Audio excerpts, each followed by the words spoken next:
Hey, it's been about 2 weeks now since I first got my axolotls, Clint and Billy, and I feel like it's time for me to do a much requested update now. So far in these 2 weeks, they have grown a little bit. Clint is slightly bigger compared to Billy, and if you're wondering about how I recognize them, it's pretty simple. It's by the eyes because Billy has darker black eyes.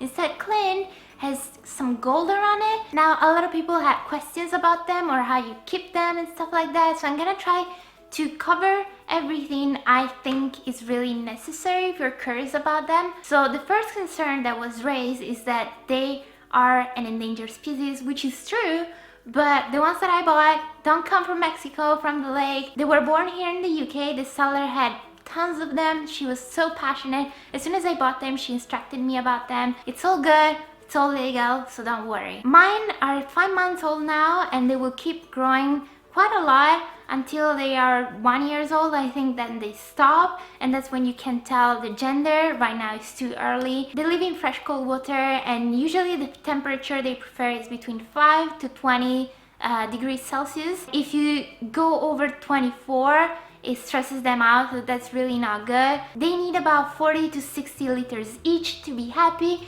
My aquarium has 125, so they have so much space to just swim around. Just to talk a little bit about the aquarium setup, if you're going for something on the bottom, I would not actually, just do not put gravel on it because they can eat it, they can choke, it can get stuck on their belly and they will die. So if you are going to put something, you can put fine sand like I did, and that's totally fine.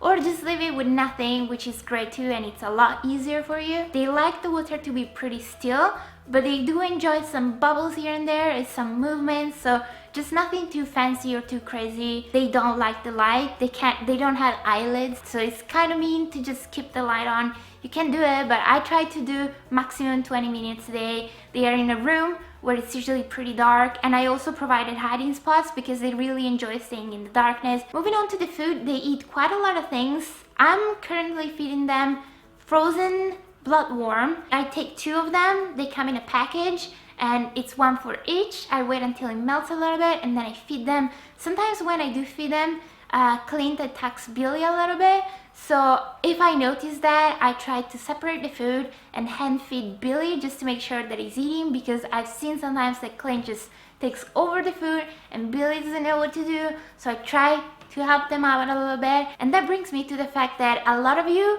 were worried that they are a couple in one aquarium, because they are pretty aggressive animals. They can eat each other, but when I bought them, I made sure that they were okay. I asked the seller if they grew together, if they ever attacked each other. She told me that they were totally fine, so I shouldn't worry too much.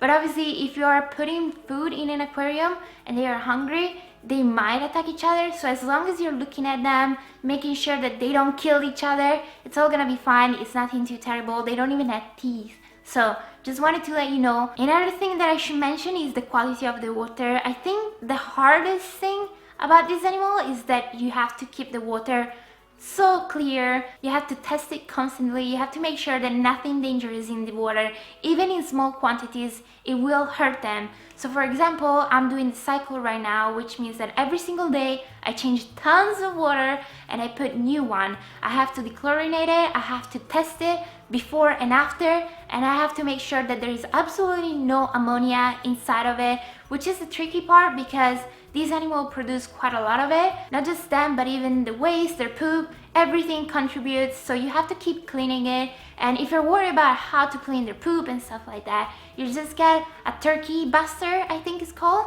You pop it in the aquarium, you suck up all the disgusting junk, and it's pretty easy to clean, but just make sure that you're changing the water, you're keeping it as clear as possible, and they will be fine. So this kind of covers everything that I wanted to talk to you about. I think it's a good base start if you're thinking about getting them.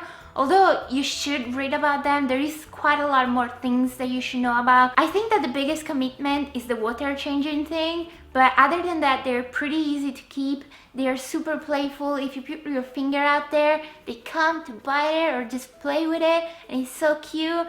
And they are just adorable to look at, and I don't know, if you're thinking about getting them, it's not too difficult to take care of them and they are so much fun. So do consider it, but if you're going for it, just make sure that you are aware of what you're getting yourself into. But that's about it. If you have any more questions, just leave them down below. If you want me to do any more updates in the future, I might, although I don't know what to do about because they are doing great. They will keep growing. If you're curious about them, I will post Instagram pictures, so just follow me there.